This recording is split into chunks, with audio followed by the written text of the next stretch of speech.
1월 3일 윤석열 전 대통령에 대한 첫 체포 시도는 사병처럼 움직였던 경호처에 의해 가로막혔습니다.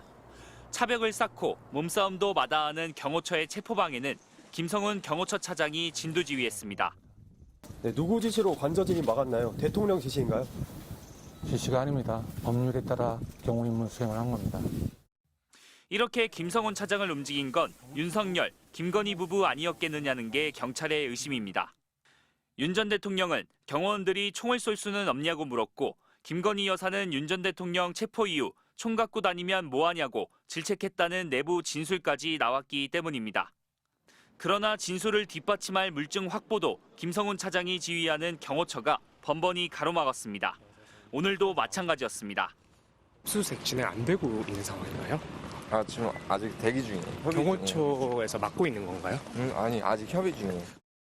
압수수색 대상은 대통령실 내 경호처 비화폰 서버, 공관촌 내 경호처 사무실과 경호처장 공간 등이었지만 진입도 못했습니다.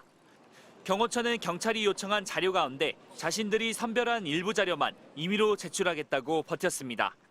작년 12월부터 오늘까지 6번 시도가 모두 불발된 겁니다. 아크로비스타에서 윤 전 대통령을 근접 경호하는 모습이 포착됐던 김성훈 차장이 오늘은 대통령실로 출근해 집행 거부를 지휘한 걸로 알려졌습니다. 윤 전 대통령이 파면되기 전까지 경호처가 된 집행 거부의 명분은 국가보안시설이라는 거였습니다.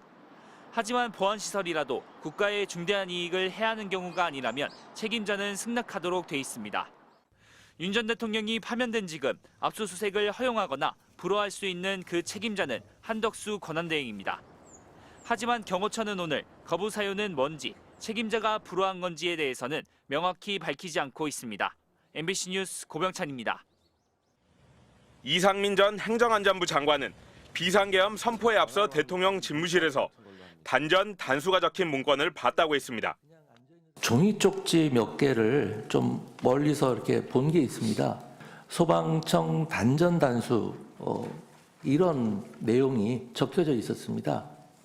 검찰 조사 결과 24시경 MBC와 한겨레 신문 등 언론사를 봉쇄하고 소방청을 통해 단전 단수를 하라는 내용이 담긴 걸로 드러났습니다. 이 전 장관은 지시는 하지 않았다고 했지만 소방청장은 지시를 분명 받았다고 했습니다. 언론사 5곳을 말씀을 하시고 경찰 이야기를 하고 요청이 오면 적절한 조치를 취하라 이런 뜻으로 간부들도 제가 아마 단전 단수가 소방 업무냐 할 수 있느냐 물었는데 경찰은 이 전 장관이 실제 문건을 전달받았는지 확인하기 위해 대통령 집무실 CCTV를 확보하는 데 주력하고 있습니다. 하지만 서울 삼청동 대통령안가 CCTV와 이 전 장관의 비화폰 서버에 대한 압수수색은 세 차례나 검찰에 가로막혔습니다.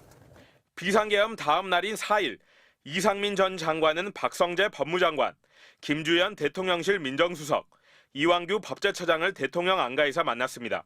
오늘 저녁에 시간 되냐, 저녁 먹어도 되냐라고 해서 내가 시간 된다고 그래가지고 갔던 겁니다. 송년 모임이라는 취지로 주장했는데 이상민 전 장관을 뺀 세 사람은 만남 이후 휴대전화를 바꿨습니다. 검찰은 이 전 장관이 12월 4일 외에 삼청동 안가에 갔다고 볼 정황이 없고 계엄 선포 이전부터 윤 전 대통령과 비화폰으로 통화했다고 볼 만한 정황도 없다며 압수수색 영장을 기각한 걸로 전해졌습니다. 경찰 안에선 그 의혹을 확인하기 위해 압수수색 영장을 신청했는데 정황이 없다고 받아들이지 않았다며 이해할 수 없다는 반응이 나왔습니다. 물증 확보를 사실상 고의적으로 지금 막고 있는 것이 아닌가. 그 배경에는 결국에는 제 식구 감싸기가 있는 것이 아닌가라고 생각을 하고 검찰 고위직 출신 3인방이 엮인 대통령 안가 회동에 대한 수사를 검찰이 방해하는 게 아니냐는 비판까지 나오는 가운데 경찰은 조만간 이 전 장관을 직접 조사하고 압수수색 영장을 다시 신청하는 방안을 검토하고 있습니다. MBC 뉴스 이재욱입니다.